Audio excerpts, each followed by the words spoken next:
All right, YouTube. This is Detroit's HPTV coming to you out of Detroit.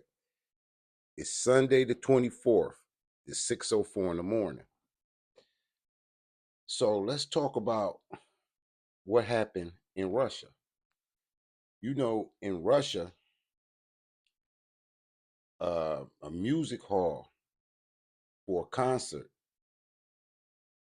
was attacked, and a lot of Russian citizens attending that concert were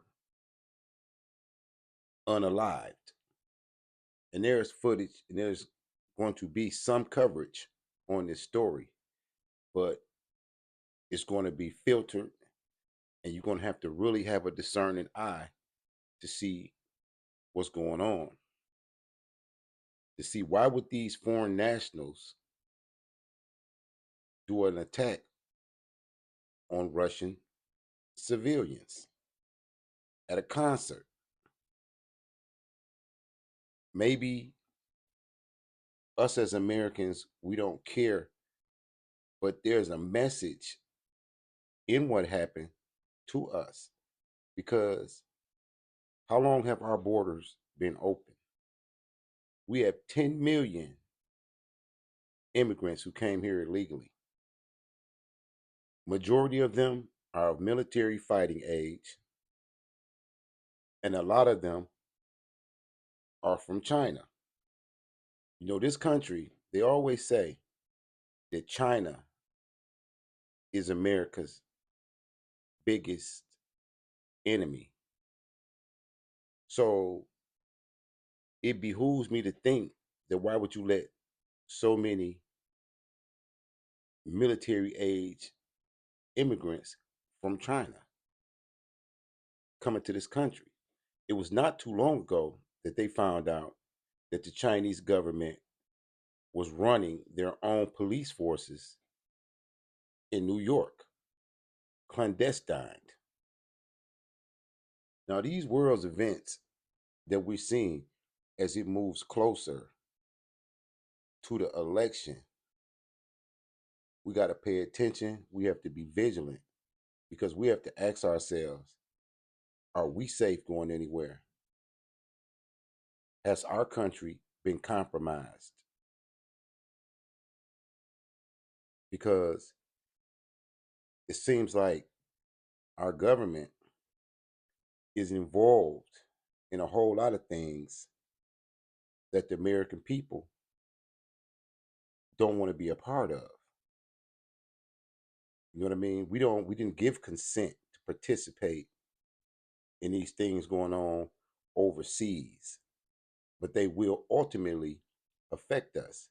Now, I want you to stay all the way to the end, because I want to show you something that's going on in China and about China and Russia's relationship. And we have to ask ourselves, do we think in this country, I know we have a tendency to listen to the Democratic Party as they spin their narrative through media, but I'm going to ask you honestly to think, do you think that America can defeat Russia and China?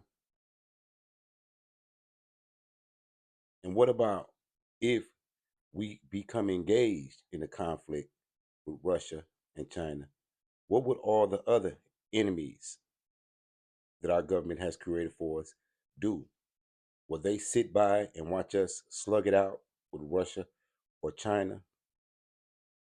Or will they strike as well?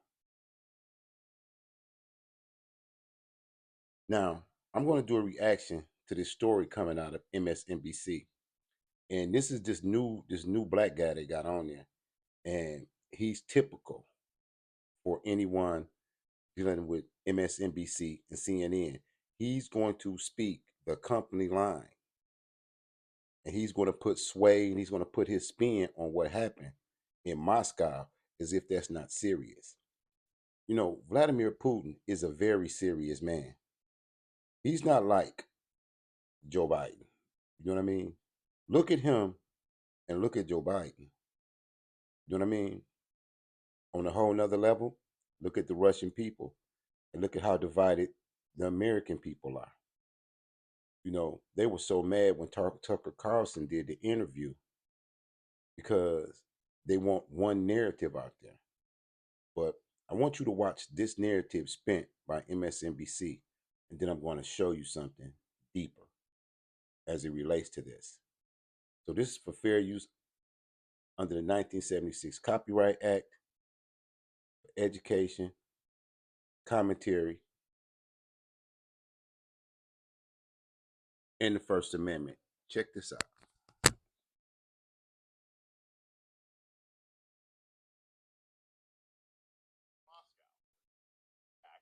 Has left at least 40 dead. Begin tonight. Begin tonight with the breaking news out of Moscow, where a shooting attack has left at least 40 dead and over 100 injured. That's according to Russian state news agencies.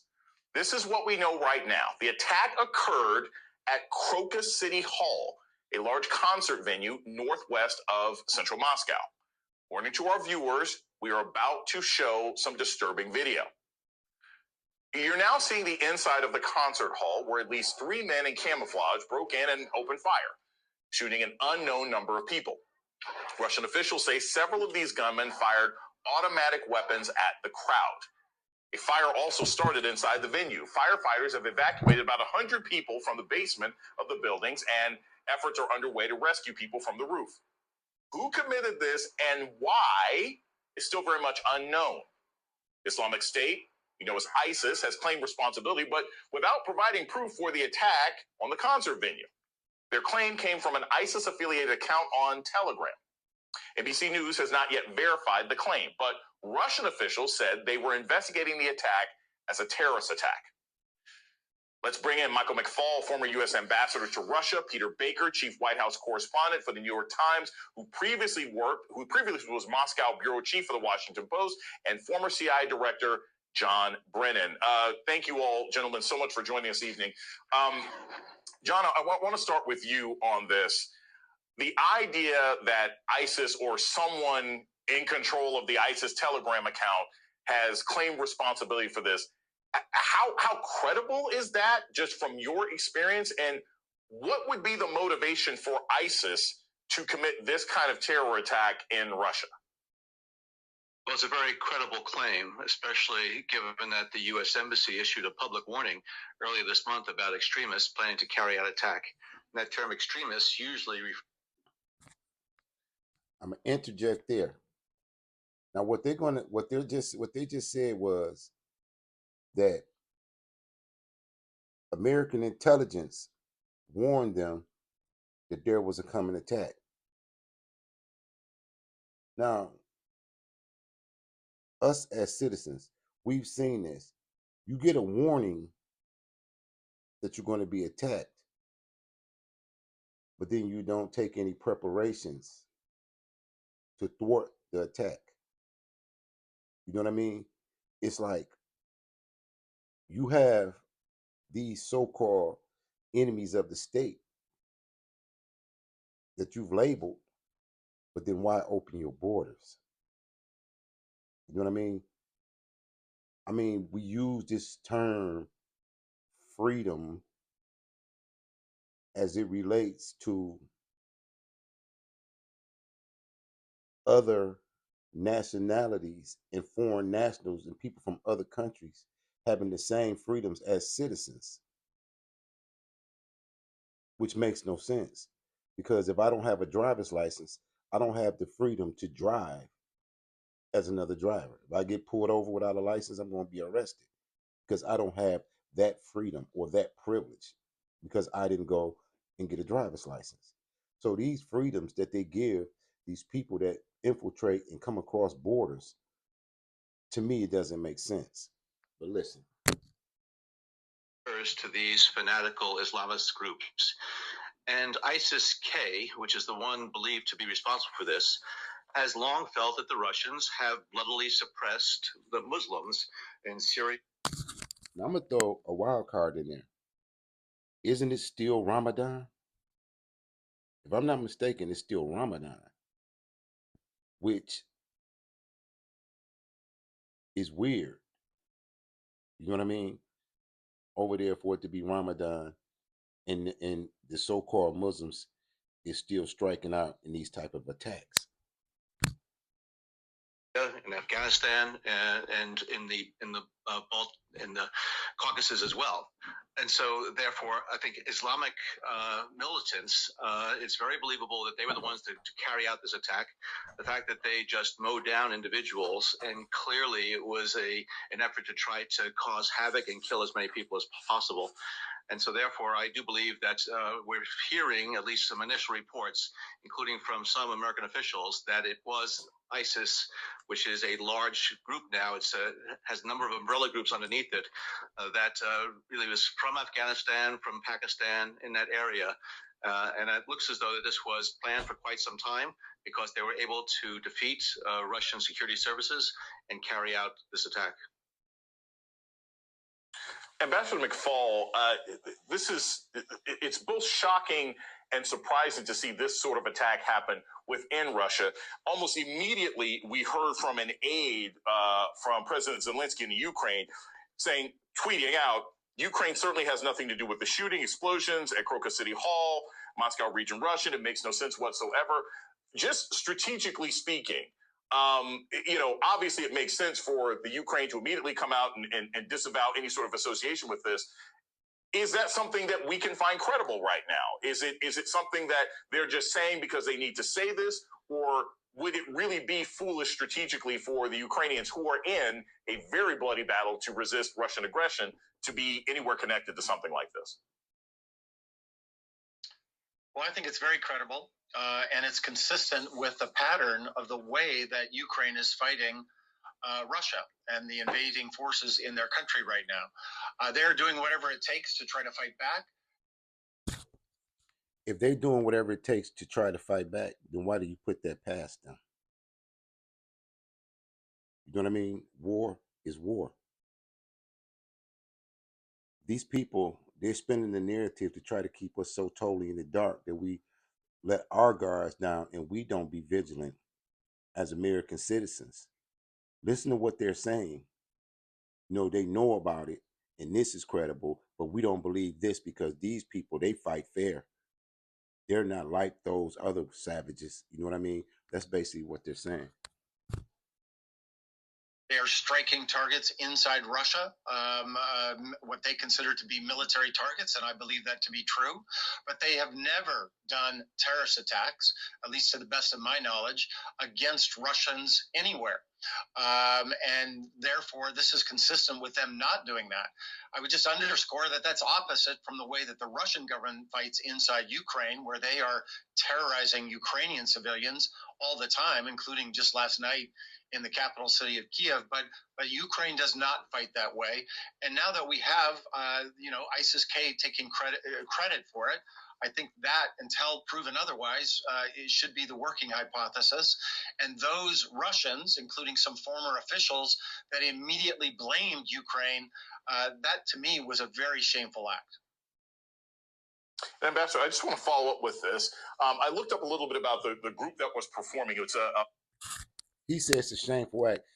These people, they try to take the moral high road and be lying in your face.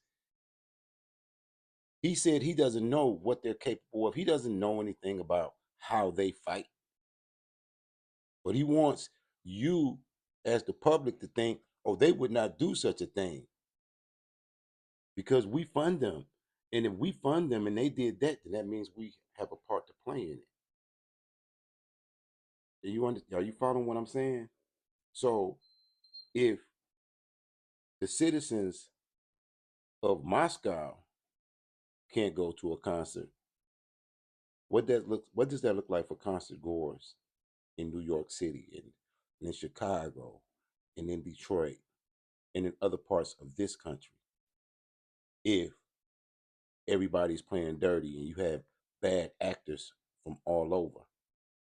Think about it. Listen what they're saying, how they're spinning this. a rock band that's been around since the late 70s called Picnic. They actually were banned from performing in the Ukraine since 2016 because they performed in Crimea. Do you think that there was any sort of symbolism to this? Do you think that not just the venue but the band had anything to do with this, or do you really think again it's more likely to be ISIS because it doesn't fit the strategy of the Ukrainian army? I don't know. That's a great question. I don't know the answer. I mean, I do know the band, by the way, and it's kind of a kind of hippie band from the the late 70s, early 80s. It's not a pro-Putin kind of group that would be there if I were guesstimating, but I don't know of any particular reason why they would strike there, other than the fact that the owner of this complex is close to Mr. Putin. So maybe that is why they targeted this particular place. Peter Baker, I want to step back for a second. The world has made it pretty clear that they want to be on the right side of history. There aren't many people backing Russia's invasion of Ukraine. It's not a popular war even within Russia. So what are sort of Putin's options here? Because when you have an attack like this happen, even right after a landslide election that he just recently won, does this weak? See, they send these bootlegs. They send these bootlegs out to spin a narrative as if Russia is some soft place, and people don't read history.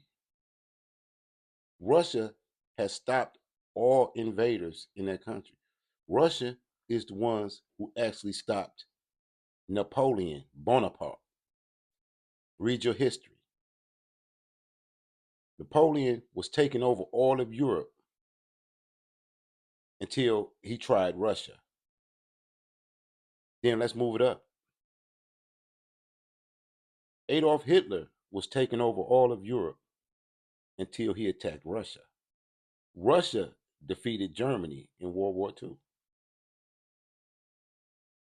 Russia is not who MSNBC wants you to think they are.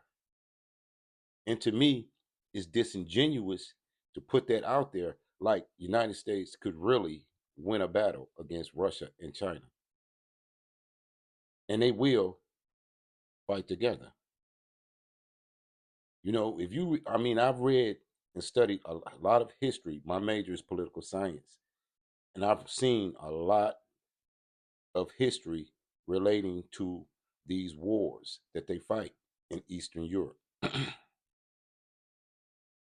They mischaracterizing Russia, and they mischaracterizing this situation. I don't know if they wouldn't have got this guy just to sit up and lie, but you got to really understand what's going on in this world because we just became a little bit unsafer. Him, are there allies that are going to come to his aid for an investigation into this attack? Where does Putin find sort of a sensitive or empathetic ear after facing this sort of attack, given what his army has been doing in Ukraine for almost 2 years now? Yeah, I think that's a fair point. He doesn't have a lot of sympathy, at least certainly in the West, not in Europe or the United States. He did, though, get a warning from the United States about this very attack. Not only did the U.S. Embassy say on March 7th that there was indications of some sort of a large-scale possible attack by extremists, including at a concert venue, but American officials say that they specifically talked to the Russian government about that, gave them whatever information that they had to give them at that time. So they did have help from the United States, even as we are, of course, at odds over Ukraine. But you're right to ask the question of what Putin does now, because this makes him look weak, at least in his eyes. He has historically looked at terrorist attacks in Moscow, which were quite common 20 years ago, around the time he first came to power, as an opportunity to, first of all, as a show of weakness on his part, which he needs to dispel, and use them as an opportunity then to make political moves that crack down on dissent. For instance, I was in Russia in 2004 when terrorists took over a school in the small town of Beslan.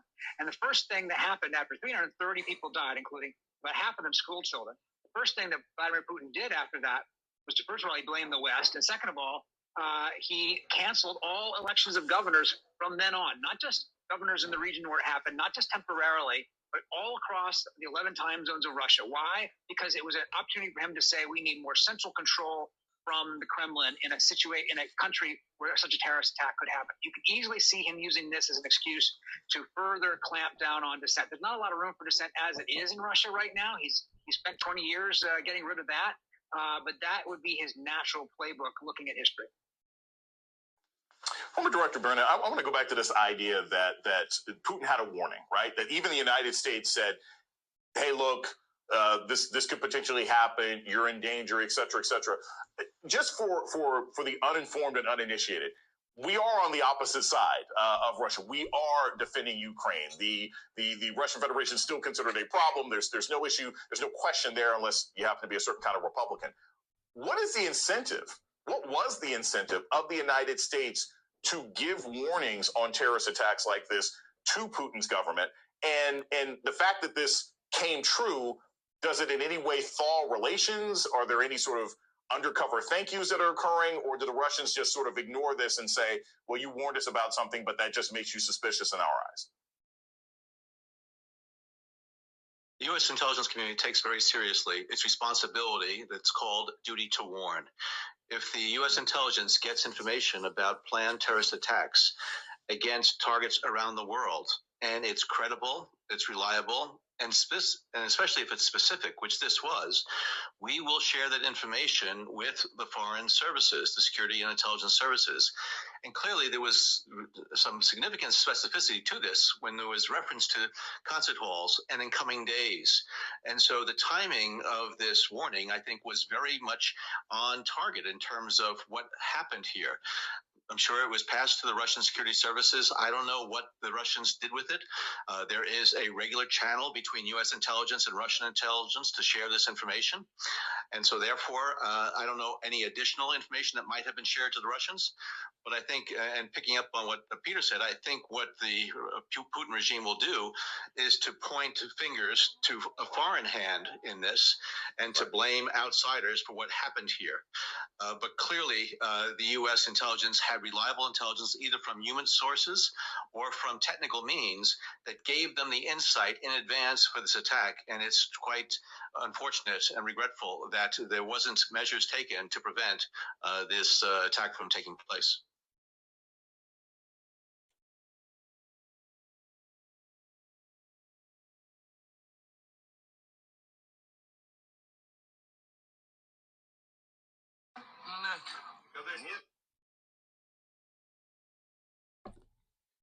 This next clip I'm going to show you is that, I mean, like on Twitter, they're showing you on Twitter, X, actually what went on when they were attacking these civilians. They have the footage, but this is footage of one of the ones that they caught and they're interrogating them. It's for fair usage of the 1976 Copyright Act. It's distressing, remove small children, and, you know, it's an interrogation. Check it out. When did you arrive from Turkey? What did you do in Turkey? My documents expired, so I crossed the border. Once again, your full name. Year of birth, 1998. What did you do in Crocus yesterday? What did you do in Crocus? I was shooting. You were shooting? You were shooting who? Why? For money. Money? Let's put him up. For how much money? Some 500,000 of what? Of rubles. Did you get it from who? I have received only one half. It was transferred to my card. Where's your card? You gave it and it was in my clothes in my jacket, so I lost it. Where did you get weapons? They gave it to us. Who they? I don't know who they. They texted me on Telegram without names, without anything. How did they find you? You found them or they found you? They texted me. Why did they text you in particular? I don't know. I was listening to... But how come they just offer you to kill people out of thin air? It doesn't happen like this. What wasn't Telegram? I was listening to a prophet, to a sermon. You were listening to sermons, and who texted you? Assistant of a preacher. What's his name? No name, no last name, no nothing. They just texted me. When did they text you? A month ago. Who texted you? Exactly. He texted me. He promised me 1 million rubles. What did he promise you? What did he want from you? He offered me and I agreed. What did he offer? He offered money. For what? Money for what? He offered me to do these deeds for money. What deeds exactly? To kill people. To kill who? He just sent me the location. Did they tell you who to kill? People. What people? Doesn't matter. Anyone you meet there, anyone you encounter, just enter the location and kill people? Yes. Once again, your full name and your a third. Born in 1998. September 17th. Stay with the Times of India for news breaks, analysis, interviews, and events.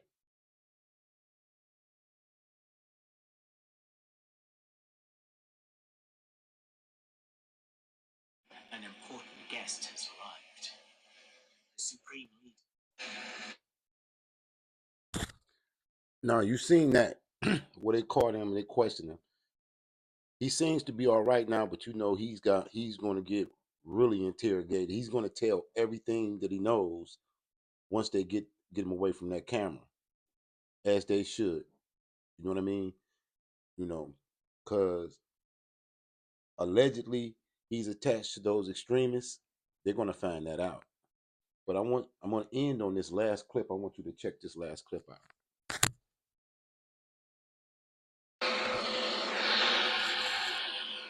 In the Kremlin, an important guest has arrived. The supreme leader of a rising superpower, here to see an angry Tsar at war. Xi Jinping and Vladimir Putin showing the world that China and Russia are together.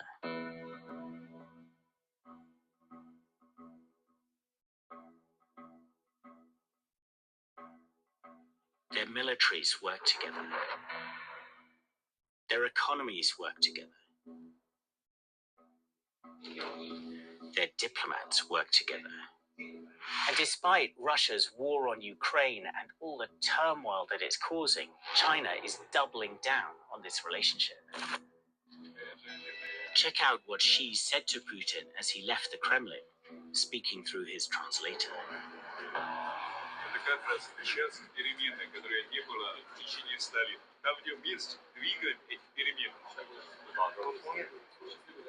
A year after Putin went to war, this sounded like two men on a mission to reshape the world. But what is that mission? And what does it mean for the rest of us? In part one of this video, we'll explore how China and Russia have become so closely intertwined. This is just a natural match made in heaven. 70% of China energy depends on import, and Russia can really help in a big way on those imports. Chinese military has benefited tremendously from Russian military import. In part two, we examine the mission that's binding them even closer together. Xi Jinping really views Vladimir Putin as a crucial partner in weakening the United States. Russia is a very useful and important asset and partner in this long-term struggle. It's increasingly the emperor and the Tsar. Both China and Russia felt a lot of similar sentiment that they have been forced by the U.S. To stick together. And in part 3, we'll look to the future. And wherever we look, we see the specter of conflict. For the American-led Western powers, China and Russia could combine their war plans and create an extremely effective force for targeting the United States. The question is whether we have to plan in the event that we had a war with China, that China and Russia would be working together. For the rising power of India, friend of Russia but threatened by China, and growing acutely aware of the dangers. The realities of conventional war. Can you see why it's dumb to have our borders open? I mean, what's going on in our country? They left the door open for China. I mean, it's not something of the past. It can still happen. That is something we need to be preparing for now. And we explore the implications for the Ukraine war. The stakes are high for everyone, and the end game is very far from clear. Imagine that Russia does a large exercise or escalates in Ukraine at the time where China wants to make a move on Taiwan. I think that would put a lot of U.S. defense planners into a tough spot. And whole mankind is at a crossroad. War or peace, we end up going back to the Stone Age. Very, very dangerous. One thing that's striking right now is just how many leaders say that we're approaching a decisive time in the world. Xi Jinping calls it a crossroads. Joe Biden talks about an inflection point. Here in Germany, Olaf Scholz calls it a watershed moment. But whichever term you use, it's a time fraught with danger. And central to what happens next is the relationship between China and Russia.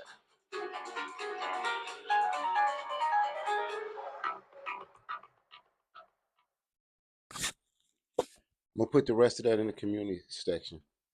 But I don't assume that my subscribers are not intelligent and they can see exactly what I'm showing you.